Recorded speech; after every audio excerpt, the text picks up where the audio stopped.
Good morning, Brad Washa with the Alaska Incident Management Team. I'm one of the Ops Section Chiefs on the team, and we're on the Aspen Acres Fire with the update for July 6th. A week ago, the Alaska Incident Management Team got an order to come to Colorado. At the time, they didn't know where we were going to be going, and it takes a little while. Most of our team's from Alaska, and it takes a little while to get down here from there. Traveled on Tuesday. Wednesday, we arrived on the fire, and it was about 28,000 acres. Like I said, the fire's just over 91,000 acres, so it has grown substantially since we arrived, but it's been a very dynamic fire. If you remember yesterday, I talked about the weather. We're expecting similar conditions from yesterday, maybe a little higher chance of thunderstorms today, but one of our concerns for today, the RHs could be down to the 10% range. That starts getting concerning for us. And I did say yesterday, one of our concerns would be if we had a thunderstorm form over the fire. And we did have a thunderstorm. We had multiple thunderstorms that included some outflow winds, and those winds can cause problems. And we did have one area where the fire did cause, the thunderstorms did cause problems with the fire. And that was kind of in the northern part of the fire. So up in the Wetmore and let me get orientated here, up in the Wetmore area and in Greenwood, we did have some concerns last night.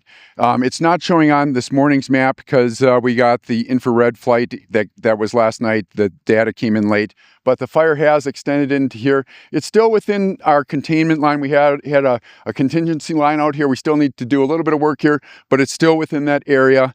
And that's one of the areas today that we're going to put a lot of emphasis. We did get a couple strike teams of engines from California, so that continues to bolster our numbers and the resources available for taking on the suppression effort. Continuing around the fire, though, so one of our priority today is up here.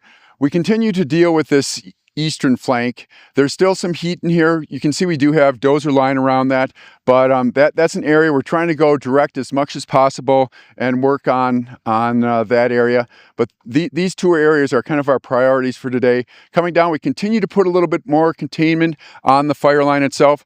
At one point, I think we were up to 14% containment, but with this area that extended out here, I think they're calling it 12% containment. And remember yesterday, I did talk about that containment number is kind of a dynamic number.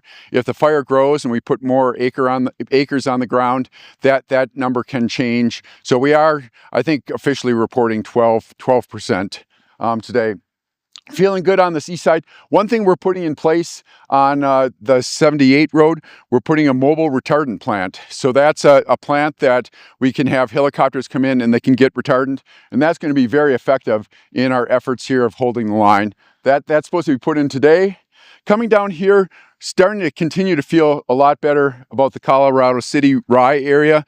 Up to this point in time, a lot of whack-a-mole, just going out there finding heats and having more of a systematic process to go in there with mop-up, but we're pretty much in a mop-up phase. We do have some little areas that we're trying to hook together and connect, but this area, the Rye, Colorado City area, feeling a lot better.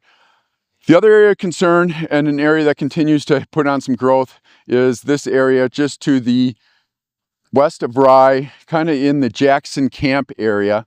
That area went across the 165 road and has established itself onto the forest itself. So that's an area that we're looking at.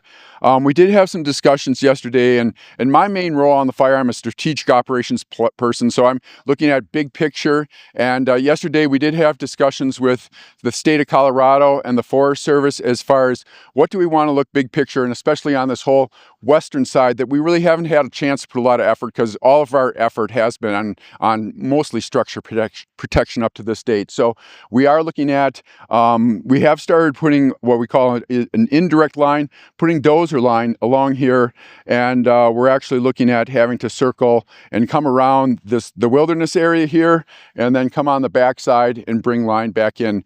As much as we can, we're going to stay on Forest Service land, but we do have some areas where we do hit private land. But we did, when we looked at various alternatives, feel that once we got out on the toe of the slope where we don't have to deal with the slope itself as far as a fire behavior factor, fuels modify a little bit, we're going to have greater chance of percent percent of chance of success.